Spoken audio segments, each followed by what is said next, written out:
नमस्ते दोस्तों, बहुत बहुत स्वागत है आपका मेरे चैनल वैरायटी टू वाइब्स में।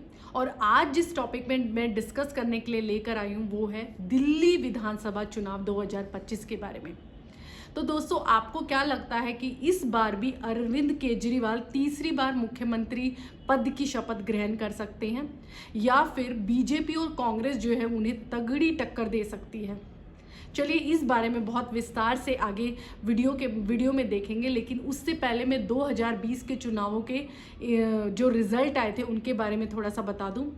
2020 में कुल मिला के दिल्ली में 70 सीटों से जो है वो लड़ी गई थी। उसमें से 62 सीटें जो थी वो आप पार्टी यानी कि आम आदमी पार्टी अरविंद केजरीवाल ने जीती थी, और जो 8 सीटें थी वो बीजेपी ने जीती थी, और कांग्रेस ने 0 सीटें, यानी कि कांग्रेस तो अपना खाता खोल ही नहीं पाई थी।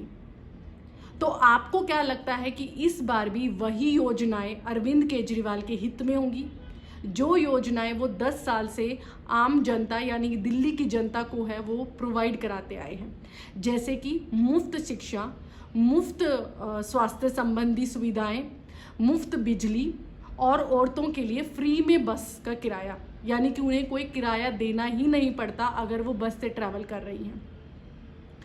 लेकिन इस बार तो ये हद हो गई कि उन्होंने एक नई योजना का जो है वो ऐलान किया है औरतों के लिए, वो है 2100 रुपये। यानी कि किसी भी औरत, दिल्ली की सिटीज़न है वो, और अगर किसी भी औरत का अगर 3 लाख एनुअल सैलरी कम है, उससे कम है 3 लाख रुपए से, तो उसको हर महीने जो है वो 2100 रुपये मिलेंगे। तो आपको क्या लगता है कि इस बार भी अरविंद केजरीवाल इन योजनाओं से दिल्ली की जनता को लुभाने में सक्सेसफुल होंगे, या फिर बीजेपी मोदी सरकार की पॉपुलैरिटी को यूज करके सत्ता में प्रवेश कर सकती है, या फिर कांग्रेस प्रियंका गांधी का नाम लेके या फिर किसी और बड़े आदमी को अपनी पार्टी में इन्वॉल्व करके दोबारा से वापसी करने की कोशिश करेगी? आपको क्या लगता है?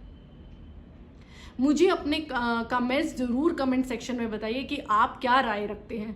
आपको क्या लगता है कि कौन सी सरकार जो है वो दिल्ली के लिए बेस्ट है और दिल्ली की एक्चुअल प्रॉब्लम्स को सॉल्व कर सकती है? चलिए अभी दिल्ली की जो प्रॉब्लम्स हैं उनके बारे में बात करते हैं।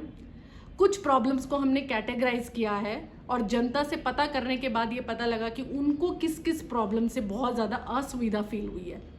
सबसे पहले वायु प्रदूषण यानी एयर पॉल्यूशन, दूसरे नंबर पे यमुना की सफाई, और तीसरे नंबर पर महंगाई और बेरोजगारी। वायु प्रदूषण के लिए बहुत तरीके से उन्होंने, अरविंद केजरीवाल ने काम करने की कोशिश तो की, लेकिन उसमें सफलता नहीं मिली। रही बात यमुना की सफाई, बहुत सरकार आई और गई दिल्ली सत्ता के लिए, लेकिन किसी ने भी यमुना की प्रॉब्लम को नहीं समझा। और महंगाई और बेरोजगार का तो हमें पता ही है। तो क्या आपको लगता है इस बार अगर हम अपनी वोटिंग थोड़ी ध्यान से करेंगे और उस सरकार को जिताने में कामयाब रहेंगे जो सरकार इन प्रॉब्लम्स को समझ सकती है, या इन प्रॉब्लम्स को सॉल्व करने के लिए कुछ ना कुछ जो है वो तरीके अपनाएगी?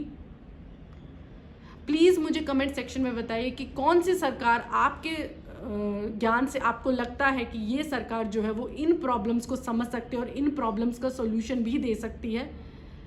पहली है आप सरकार यानी आम आदमी जनता पार्टी जो अरविंद केजरीवाल की है, दूसरे नंबर पर है बीजेपी, और तीसरे नंबर पर कांग्रेस। वैसे तो अगर मैं आपको बता दूं कि इनमें बहुत तगड़ी जो है वो टक्कर चल रही है।